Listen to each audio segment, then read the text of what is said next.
A regra número 20 nos mostra que os fatos ou acontecimentos históricos se tornam símbolos de verdades espirituais somente se as Escrituras assim o designarem.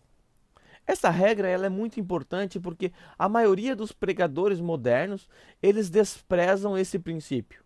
Muitos, ao olhar para os textos ou para os relatos históricos das Escrituras, começam a atribuir significados espirituais que o texto não sinaliza. Quer ver um exemplo? Se nós olharmos para a história de Filemão, né, a carta que o apóstolo Paulo escreveu a Filemão, o que acontecia ali? Filemão era um senhor de escravo e ele tinha um escravo chamado Onésimo. Esse escravo Onésimo, ele rouba o seu senhor, foge e por alguma circunstância foi pego e foi preso. Vai parar na cadeia. O apóstolo Paulo, por causa da proclamação do evangelho, também vai preso. Vai parar na cadeia, no mesmo local que Onésimo. Nessa circunstância, o apóstolo Paulo não perde a oportunidade, prega o evangelho a Onésimo, Onésimo se converte e agora o apóstolo Paulo faz uma carta a Filemão pedindo o quê? Pedindo que para que Filemão aceite de volta o seu escravo, mostrando que agora ele é um irmão em Cristo. Então Paulo intercede por Onésimo diante de Filemão, pedindo: receba-o, perdoe, a dívida que ele tem contigo, faça como que se a dívida fosse minha. É isso que o texto nos mostra, esse é o fato histórico.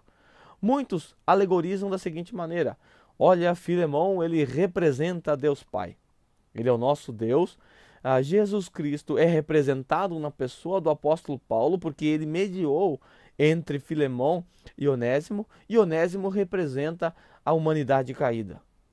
Então, o apóstolo Paulo, que é o nosso Senhor Jesus Cristo, ele fez uma mediação entre a humanidade caída e Deus Pai. Ainda que isso seja verdade, que Jesus realmente fez isso não pode ser comprovado com base nesse texto, porque esse texto não foi escrito com essa intenção.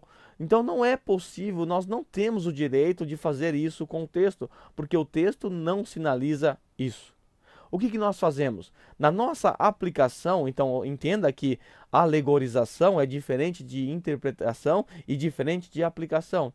Na nossa aplicação, lembrando que você já aprendeu como fazer o OICA, observação, interpretação, correlação e aplicação. Então, quando você chegou no último estágio, que é a aplicação, depois de ter entendido esse contexto histórico, depois de ter buscado alguma correlação, aí você faz a sua aplicação.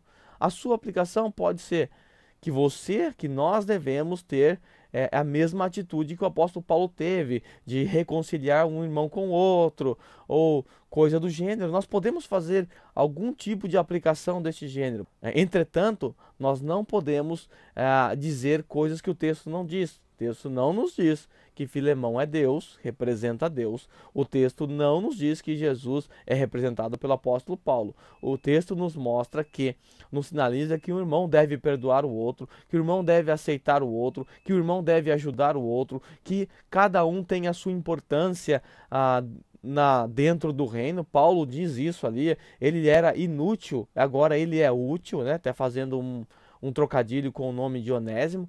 Então o apóstolo Paulo nos mostra algumas verdades aqui que nós podemos aplicar, mas nós não temos direito de fazer esse tipo de analogia.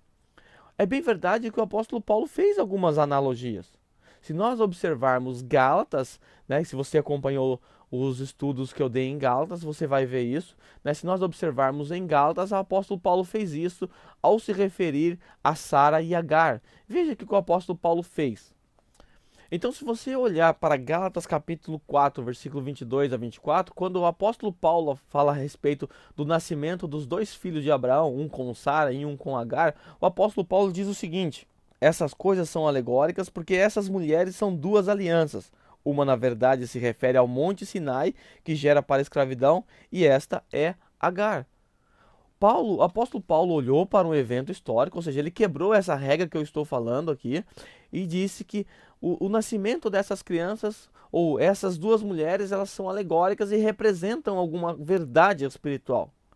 Mas deixa eu deixar uma coisa bem clara para você. O apóstolo Paulo podia fazer isso, sabe por quê? Porque ele estava escrevendo inspirado pelo Espírito Santo.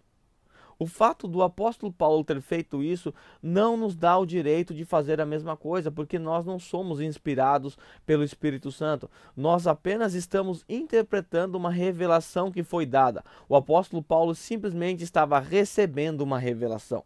É diferente de nós. Nós não estamos recebendo nenhuma revelação. Nós simplesmente estamos interpretando revelação já recebida. Essa é a diferença. O fato de as Escrituras apresentarem alguns momentos essa simbologia não nos dá o direito de fazer o mesmo. O apóstolo Paulo fez isso também em Corinto. Quer ver como que o apóstolo Paulo tratou o texto em Corinto? Veja só. Coríntios 10, 1 a 4. Se você observar, o apóstolo Paulo diz o seguinte: Ora, irmãos, não quero que ignoreis que nossos pais estiveram todos sob a nuvem e todos passaram pelo mar, tendo sido todos batizados, assim na nuvem como no mar, com respeito a Moisés. Todos eles comeram de um só manjar espiritual e beberam da mesma fonte espiritual, porque bebiam de uma pedra espiritual que os seguia, e a pedra era Cristo. O apóstolo Paulo fez uma analogia aqui. Ele diz que a pedra é Cristo. Ele pode fazer isso? Ele poderia fazer isso? O apóstolo Paulo poderia fazer isso. Nós não podemos fazer isso com nenhum texto. Nós podemos afirmar isso com base nesse texto, porque o apóstolo Paulo nos revelou isso.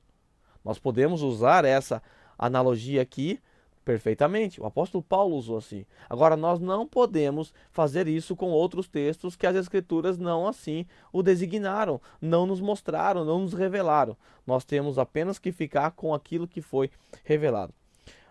Isso que eu acabei de mostrar, se nós levarmos isso além do que o apóstolo Paulo nos mostrou, aí sim nós cometeremos um erro. Por exemplo, nós podemos dizer que o Mar Vermelho ele simboliza o sangue expiatório de Cristo. O mar é vermelho, sangue expiatório de Cristo derramado sobre as pessoas. Olha que mensagem bonita você poderia pregar na sua igreja.